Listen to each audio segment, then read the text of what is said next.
I believe this is the first time we've had you on a Zoom. So Yeah. tell us what it's been like since you've been here, and what was that transition like for you?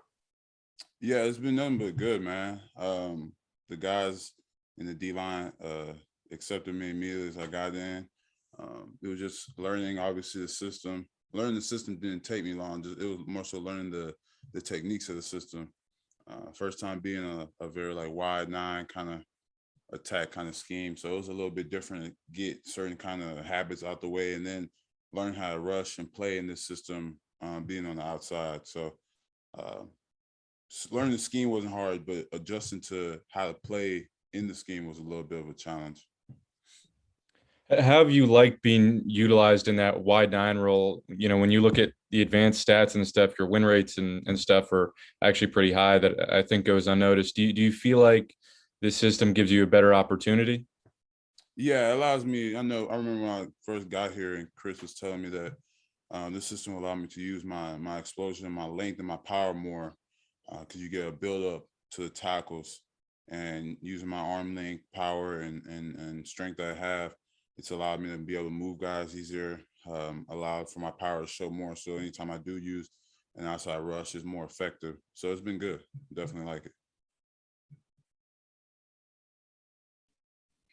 Charles, with Nick Bosa going out at the half last game, it didn't seem like the defensive line skipped a beat at all. What was the mood like when you guys talked on the sidelines? What was kind of the focus point on the second half?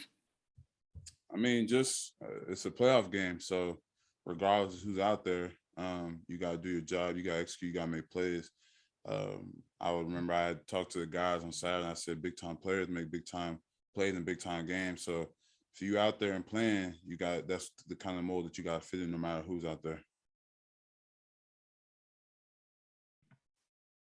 Charles, what's the biggest difference between, whatever, I guess, just kind of pops to your mind, but with the two organizations, Houston and the 49ers, what's the biggest difference you found with the 49ers? A lot more structure. The leadership between the coach and the GM, it doesn't seem like it's a power struggle. It's very like they're on the same page. They have an understanding of what they want. They make it very clear of what they want from GM to head coach, from head coach to the position coaches.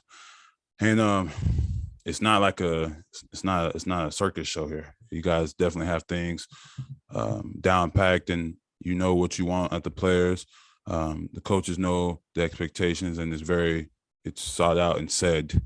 And it's not a lot of switching guys from being a starter, not being a starter. Like, I mean, you understand what you're doing here, and you just get it done.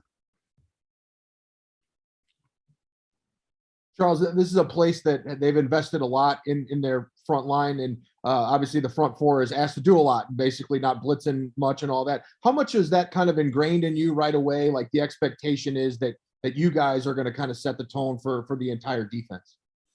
Yeah, I mean, Chris always says to try and put the D-line has to put the defense and the organization on our back, and you just got guys that understand that. And then also, but it's not just the D-line. I mean, you got the DBs and linebackers who are covering, man, and it's a very, very good scheme here. But I mean, the players make the things go, and the guys in the back end definitely do their job at a high level. It makes it easier for the D-line. Hey, Charles, I believe you faced Aaron Rodgers last year, and so what were your takeaways from that?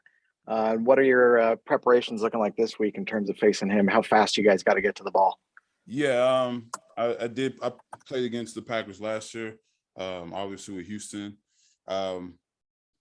You gotta get there, and when you do get there, you gotta secure him. I had one play where I got him, grabbed him by the jersey, trying to grab him through. He got the ball away. I had another rush inside, beat the guy clean, and I mean, his back foot hit, and he threw that ball. I think it was to Devontae Adams on the back shoulder. So when you win, you gotta get there. I mean, you gotta secure him. He's gonna try and get the ball out.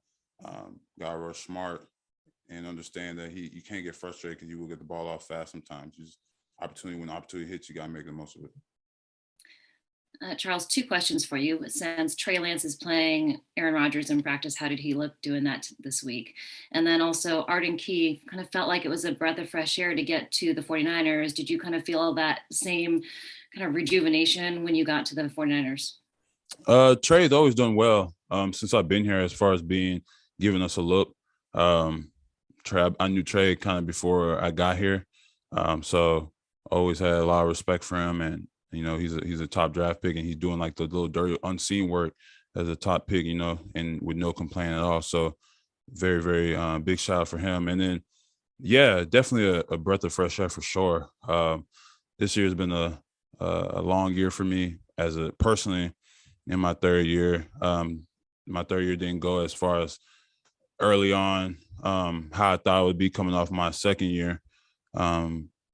And I mean, just a combination of what I was going through over there.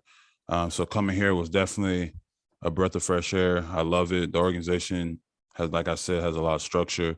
This is not an ego-driven kind of organization. It's not a power struggle either. So it's definitely good to experience that. Last one, Jen. Just where did you know Trey Lance from? What kind of relationship did you have with him before? So his quarterback coach, Quincy Avery, I know him because he works with a lot of guys that my agent has, and just being around. So. All right, thank you, Charles.